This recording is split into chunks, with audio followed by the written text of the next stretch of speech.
Às vezes, nós não nos damos conta de como nosso planeta é grandioso e de quantas coisas acontecem nele e ao seu redor. Alguns fenômenos sequer são observados ou conhecidos por nós, e ainda que eles possam ter uma influência direta em nossas vidas. Além disso, novas ocorrências são descobertas todos os dias. E somando aquilo que já é estudado, gera uma quantidade massiva de informações que simplesmente não consegue alcançar a todos. Mas é para isso que estamos aqui. E no vídeo de hoje, nós reunimos alguns eventos que aconteceram recentemente que podem simplesmente transformar os rumos da nossa história. Vamos falar de um mega tsunami que provocou abalos sísmicos no mundo inteiro, de uma mini-lua que irá orbitar a Terra nos próximos meses, um novo supercomputador japonês que será 1000 vezes mais potente que a máquina mais avançada já criada por nós, e um novo ecossistema encontrado em uma cadeia de montanhas no oceano que nos revelou a existência de pelo menos 20 novas espécies até então desconhecidas. Como nada disso recebeu a devida importância e divulgação que merece, eu também não sei, mas isso está prestes a acabar. Conheça agora as coisas simplesmente inacreditáveis que estão acontecendo ao redor do mundo e que ninguém está falando a respeito. Mega tsunami no Ártico. Começando pelo mega tsunami. O fenômeno aconteceu em setembro do ano passado, mas nós só descobrimos que se tratava de um tsunami há poucos dias. E não foi apenas uma onda gigantesca, mas uma das maiores da história, tendo pelo menos 200 metros, o suficiente para encobrir até as pirâmides de Gizé. Mas como um evento como esse ficou despercebido por tanto tempo? Na verdade, não é que ele não tenha sido notado, eu vou explicar melhor. No dia 16 de setembro de 2023, os sismógrafos do mundo inteiro captaram uma vibração bastante incomum. Sismógrafo é um instrumento utilizado para medir movimentos no solo, inclusive e principalmente aqueles produzidos por terremotos, os tremores provocados pelo deslocamento das placas tectônicas. Mas este sinal foi bem diferente. Geralmente os pulsos medidos são fortes e abruptos, ou seja, começam de repente, destoando das medições corriqueiras e logo passam. Isso serve como uma previsão, pois a movimentação é detectada a quilômetros de profundidade. Mas quando ela é captada pelos aparelhos, o deslocamento das placas já aconteceu. Então só há tempo suficiente para emitir um alerta, para que as pessoas busquem abrigo, porém, em muitos casos, nem sempre isso é possível. No entanto, em setembro do ano passado, os instrumentos mediram um sinal completamente fora deste padrão. Ao invés de grandes estrondos, os aparelhos captaram um zumbido monótono e insistente que perdurou por nada mais nada menos do que 9 dias. Isso é algo completamente sem precedentes, como afirmou Stephen Hicks, sismólogo da University College London, e coautor do estudo que foi publicado na revista Science sobre o caso. No dia da primeira medição, ninguém sabia ao certo o que estava acontecendo, e muitos pensaram que seus aparelhos poderiam estar quebrados, pois um terremoto nesses moldes teria destruído nosso planeta. Mas vários especialistas ao redor do mundo tiveram resultados semelhantes, o que deixou claro que estávamos diante de um fenômeno ainda inexplorado. As primeiras investigações deram conta de que o sinal que produziu essas vibrações vinha do leste da Groenlândia, mas ninguém sabia ao certo do que se tratava. Foram necessários cerca de 68 cientistas de 15 países e 21 instituições diferentes trabalhando durante um ano inteiro para entender o que realmente aconteceu. E o resultado foi assombroso. E para surpresa de poucos, tem a ver com o impacto das nossas ações em nosso meio ambiente. Durante anos, uma geleira que fica na base de uma montanha de 1.200 metros acima do fiord de Dixon, no Ártico, sofreu com um aumento significativo do aquecimento global. Conforme a geleira diminuía de espessura, a montanha logo acima ficava cada vez mais instável, já que ela apoiava todo o seu peso sobre a estrutura de gelo. Até que, no fatídico dia 16 de setembro de 2023, o glaciar se rompeu, fazendo a enorme massa de gelo e rocha colapsar na água, gerando volume suficiente para encher cerca de 10.000 piscinas olímpicas. O resultado você já deve imaginar. O deslocamento de água que se seguiu formou uma onda gigantesca com 200 metros de altura, uma das maiores já registradas pela humanidade. Mas como é que ninguém viu isso? E por que ela não causou grandes estragos, como infelizmente estamos acostumados a testemunhar nos noticiários? Isso se deve principalmente a 2 fatores. O primeiro deles é que aquela região é extremamente remota. A água só atingiu uma base militar abandonada e um sítio em que provavelmente havia resquícios de povos que já passaram por ali, mas ninguém foi atingido diretamente. O segundo e principal motivo tem a ver com o fenômeno que fez o deslizamento reverberar ao redor do mundo. Como eu disse, a geleira estava na base de uma montanha que se ergue acima do fiord de Dixon. Fiord é o nome dado à formação geológica, em que o mar está em uma entrada entre montanhas, como que formando um corredor. Geralmente esse tipo de formação ocorre com mais frequência no hemisfério norte e ela pode ser rodeada por geleiras e ou rochas. O que aconteceu foi que a enorme onda gerada pelo deslocamento da água ficou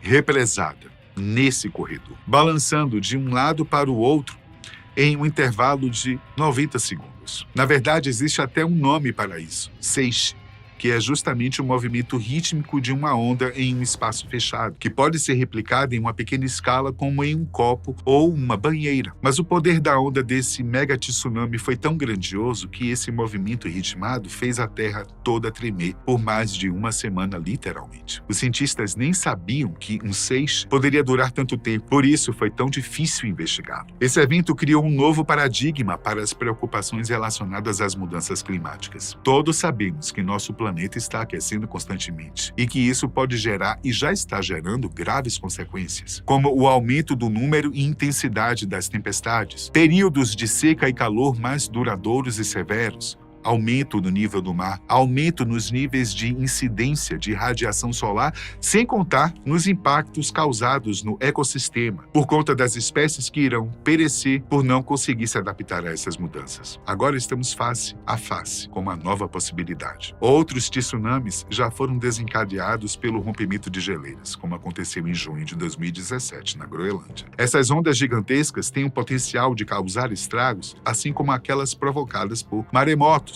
como já aconteceu no Japão, país que criou o termo tsunami. Mas é assustador saber que esses impactos podem ser tão severos a ponto de desencadear tremores no mundo inteiro. Uma onda ainda mais forte poderia ser capaz de propagar pelo mundo, romper um fragmento ainda maior da geleira e até alterar, mesmo que de forma mínima, a rotação e a inclinação do planeta. Tudo isso ainda será estudado, pois, como dissemos, trata-se de algo muito recente. Mas se não mudarmos nosso ritmo para priorizar iniciativas sustentáveis o quanto antes, talvez já seja tarde demais. Mini-lua provisória. Agora vamos conhecer a 2024 PT5, a mini-lua que a Terra irá ganhar pelos próximos 2 meses. Mas calma, não será nada como o segundo Sol a realinhar as órbitas dos planetas, ok? Trata-se de um fenômeno raro, mas que já é conhecido por nós e não traz nenhum risco à nossa existência.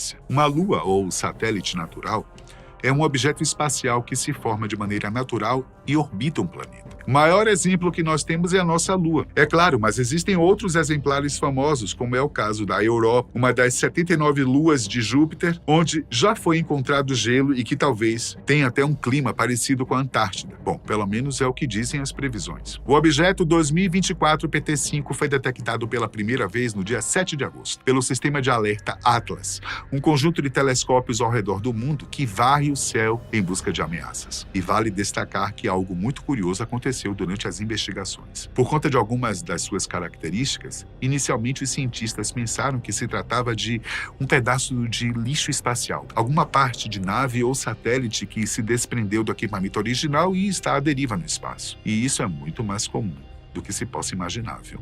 No entanto, os pesquisadores descartaram essa possibilidade depois de analisar todos os artefatos humanos que podem ser monitorados e que se encaixavam no padrão observado, um objeto esférico com cerca de 10 metros de comprimento. Foi aí que surgiu uma ideia, no mínimo excêntrica. Algumas pessoas consideraram que o corpo celeste poderia fazer parte de algum tipo de lixo espacial produzido por uma civilização alienígena. É estranho, eu sei, especialmente porque não é assim que nós esperamos atestar a existência de vida inteligente em outros planetas, depois de ver um pedaço de descarte flutuando no espaço. Mas nesse tipo de investigação é preciso averiguar todas as possibilidades, por mais estranhas que elas pareçam. No fim das contas, a resposta realmente estava em algo muito mais simples e factível. O 2024 PT5, nossa mini-lua provisória, é um asteroide que compõe o cinturão de Arjuna, que normalmente orbita o Sol. Por conta de algumas variações no campo gravitacional solar, o asteroide acabou se desprendendo e foi capturado pela órbita da Terra e deverá ficar conosco até o final de novembro. Na verdade, ele nem irá completar uma volta inteira em nosso planeta. A previsão é que ele se aproxime no dia 29 de setembro e fique até 25 de novembro, fazendo uma órbita em forma de ferradura, como foi ilustrado nessa imagem. A última vez que algo assim aconteceu foi em 2020, quando o 2020 CD3 ficou conosco por alguns meses antes de se afastar. Isso também se repetiu em 2006 e 1992, e provavelmente em outros momentos em que nossos equipamentos não foram suficientes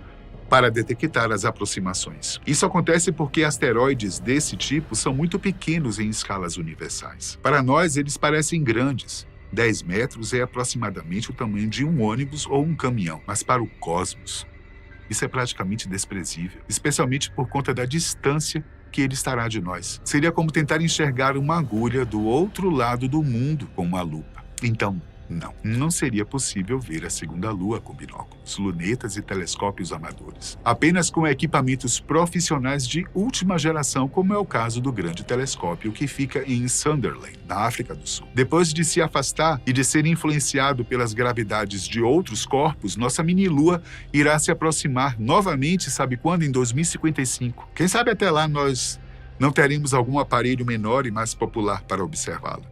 Fugaku Next, o supercomputador japonês. Talvez nós possamos receber uma mãozinha do Fugaku Next, o supercomputador que os japoneses irão construir a partir de 2025. A iniciativa foi divulgada pelo Ministério de Educação, Cultura, Esportes, Ciência e Tecnologia do país, que pretende investir 107 bilhões de ienes. Isso aí, gente, é algo como 4,2 bilhões de reais no novo equipamento. A promessa é que este supercomputador inaugure a classe Zeta na computação mundial, o que significa que ele irá realizar operações em escala de zetaflops. O flops, ou operação de ponto flutuante por segundo, é a medida que diz o quão rápido um supercomputador pode resolver cálculos complexos. Neste caso, o Fugaku Next será capaz de operar 1 sextilhão de dados por segundo. Você sabe o verdadeiro tamanho disso? Provavelmente não. Mas tá tudo bem, não é culpa sua não. É que nós humanos não fomos feitos para lidar com números tão grandes assim. 1 sextilhão pode ser representado pelo termo 10 elevado a 21, ou seja, é o número 1 seguido de 21 zeros, ou isso daqui. Para se ter uma noção, estima-se que existem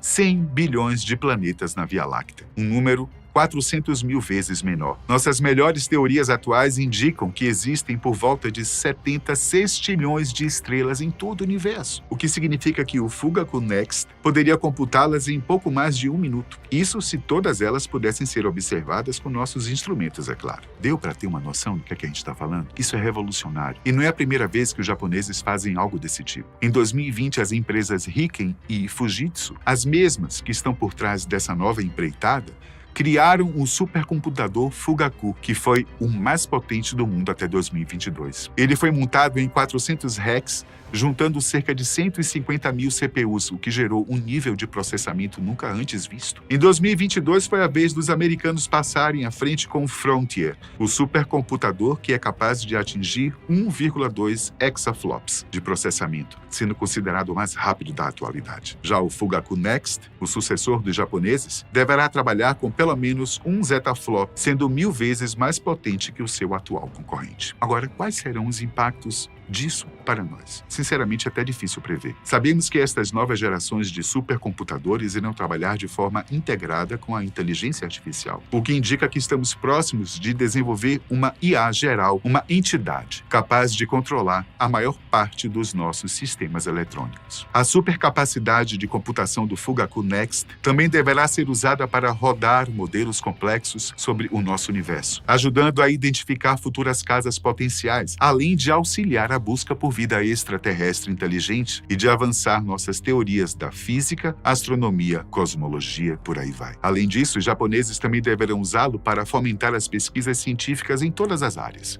sobretudo medicina e farmacologia, o que irá garantir o avanço dos tratamentos nos próximos anos. Mas até 2030, ano previsto para a entrega do Fugaku Next, existem alguns desafios que precisam ser superados. O primeiro deles está relacionado aos recursos. Por mais que nós sabemos que o Departamento de Tecnologia é um dos que mais recebe investimentos atualmente, é sempre difícil lidar com aportes financeiros na casa dos bilhões, sobretudo se a política não está a seu favor. Nós sabemos que o Japão está se preparando para se defender de um possível ataque que poderá ser desferido da China, Rússia, Coreia do Norte ou seus aliados. E isso está consumindo boa parte de seus recursos. Outro grande desafio é energético. Um supercomputador como esse deve consumir 21 gigawatts para funcionar, o que seria equivalente à energia gerada por 21 usinas nucleares convencionais, algo inimaginável para nós. Como será possível resolver essa questão? E quais serão os possíveis impactos ambientais gerados? Só o futuro poderá nos dizer. A cordilheira subaquática. E por último, mas não menos importante, vamos conhecer as descobertas feitas em uma região que fica a 1.400 quilômetros da costa do Chile. Por lá, existe uma cordilheira muito similar à dos Andes, que vai da Patagônia até a costa do Mar do Caribe,